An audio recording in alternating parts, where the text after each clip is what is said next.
Ya, assalamualaikum warahmatullahi wabarakatuh. Salam sejahtera bagi kita semua. Saya Farah Sardiansyah, NIM 3334210045. Saya dari Teknik Metalurgi Fakultas Teknik Universitas Sultan Ageng Tirtayasa. Ya, pada kesempatan kali ini saya akan mempresentasikan proposal program kreativitas mahasiswa Karsa Cipta saya yang saya beri judul Bajak Kebab Jangkrik, Solusi Alternatif Sumber Protein bagi Masyarakat. Dalam kurun waktu 10 tahun terakhir, yaitu tahun 2010 hingga tahun 2020, Indonesia mengalami peningkatan jumlah penduduk sebanyak 1,25% tiap tahunnya. Bahkan diprediksi populasi penduduk di seluruh dunia akan meningkat sebanyak 9,8 miliar pada tahun 2050. Tingginya angka peningkatan jumlah penduduk ini juga mendorong tingkat kebutuhan akan pangan, air, dan energi. Ditambah lagi dengan pandemi COVID-19 yang belum kunjung usai, menyadarkan umat manusia untuk melakukan upaya atau terobosan untuk menghindari ancaman krisis, terutama krisis pangan. Bicara tentang pangan, tidak bisa dilepaskan dengan yang namanya nutrisi, yang salah satunya adalah protein. Protein memegang peranan penting dalam kehidupan manusia. Protein memiliki fungsi memperbaiki jaringan sel yang rusak agar bisa bekerja dengan baik. Bisa dikatakan tubuh manusia mengandung 20% protein karena protein terkandung dalam tulang, kulit, otot, serta rambut. Salah satu fungsi paling penting dari protein adalah memproduksi enzim dan hormon untuk membantu menjaga fungsi sel dan organ tubuh. Berdasarkan tabel angka kecukupan gizi Kemenkes RI, standar kebutuhan protein per hari manusia adalah 56 hingga 59 gram per hari untuk wanita dan 62 gram hingga 66 gram per hari untuk laki-laki. Kebutuhan protein dapat terpenuhi dengan cara mengkonsumsi makanan-makanan yang mengandung protein. Bisa protein hewani atau protein nabati. Protein hewani contohnya adalah daging merah, daging ayam, ikan, dan telur. Dan untuk memenuhi protein bisa juga didapat dengan protein nabati. Protein nabati antara lain adalah tempe, tahu, kacang edamame, kacang almond, kacang chia seed, bayam, dan brokoli.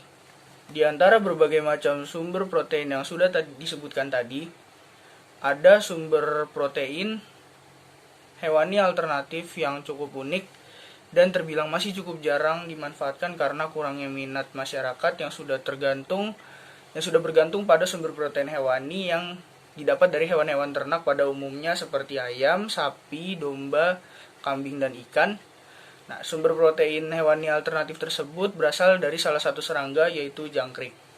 Maka dari itu, saya selaku mahasiswa dari Universitas Sultan Ageng Tirtayasa, Fakultas Teknik, ingin memanfaatkan kandungan nutrisi khususnya protein pada jangkrik dengan berinovasi membuat baja atau kebab jangkrik, modifikasi dari donor kebab yang merupakan makanan khas Timur Tengah yang biasanya diberi isian daging sapi, ayam, atau kambing. Namun saya akan mengganti isian tersebut dengan jangkrik yang diolah terlebih dahulu. Dengan adanya kebab jangkrik ini, saya berharap ke depannya serangga seperti jangkrik ini dapat dipandang dan dimanfaatkan secara maksimal sebagai sumber protein agar kita tidak hanya mengandalkan hewan ternak yang sudah ada seperti sapi, ayam, ikan, domba, dan yang lainnya. Yang pertama adalah kebab. Kebab adalah hidangan daging bakar yang dipanggang dengan cara ditusuk menggunakan batang besi atau tusukan. Kebab banyak dijumpai di masakan penduduk Laut Tengah atau Mediterania, Asia Tengah, Asia Selatan, dan beberapa negara di Afrika. Sejumlah varian kebab antara lain shish kebab, doner kebab, kati kebab, kalmi kebab, shallow kebab, testi kebab, tikka kebab, dan masih banyak lagi yang lainnya. Yang pertama ada shish kebab. Shish kebab ini adalah kebab secara harfiah ya. Aslinya kebab itu adalah daging yang ditusuk lalu dibakar, itu sudah bisa dibilang kebab. Selanjutnya ada testi kebab atau poteri kebab yang merupakan kebab yang diolah atau dimasak dengan cara dimasukkan ke dalam tembikar dan disajikan dengan roti gandum serta sayuran. Teknik kebab ini dapat ditemukan di daerah Kapadokia seperti Goreme dan Nevşehir di Turki. Lalu ada halak kebab yang berasal dari Mesir yang penyajiannya hampir mirip dengan semur di Indonesia. Lalu ada shallow kebab. Hidangan kebab ini disajikan lengkap satu paket dengan nasi biryani. Shallow kebab ini berasal dari daratan Persia atau Iran. Kebab doner atau kebab iris putar yang termasuk salah satu jenis kebab yang akrab bagi masyarakat Indonesia. Ya, kebab doner bisa digulung atau dimasukkan ke dalam, diselipkan di dalam roti yang berbentuk seperti lembaran, atau bisa juga ke dalam roti yang berbentuk seperti roti hamburger seperti ini. Selanjutnya ada jangkrik. Kurang lebih ada 123 jenis jangkrik di Indonesia, tapi yang umum dan biasa diternakan adalah 3 jenis jangkrik diantaranya, yaitu jangkrik kalung, jangkrik seliring, dan jangkrik alam. Ya, berikut ini adalah ciri-ciri dari jangkrik. Ya, jangkrik kalung memiliki ukuran yang lebih besar, umumnya berwarna hitam dan keras di bagian leher. Jangkrik seliring memiliki warna coklat, lunak di bagian leher, serta memiliki bunyi dan ukuran yang tidak terlalu besar seperti jangkrik kalung. Lalu ada jangkrik alam yang memiliki ciri-ciri berwarna coklat kekuningan atau abu-abu, daging lunak dan kering, serta daya tahan yang lebih tinggi. Ya, selanjutnya ada kandungan pada jangkrik. Menurut penelitian yang dilakukan para ahli seperti Gladys Olatunde Dada, Wei Xiang, dan Mayra Vera Aviles pada tahun 2016 menunjukkan fakta bahwa jangkrik memiliki kadar zat besi, kalsium, dan magnesium yang lebih tinggi dibandingkan dengan daging sapi di samping protein.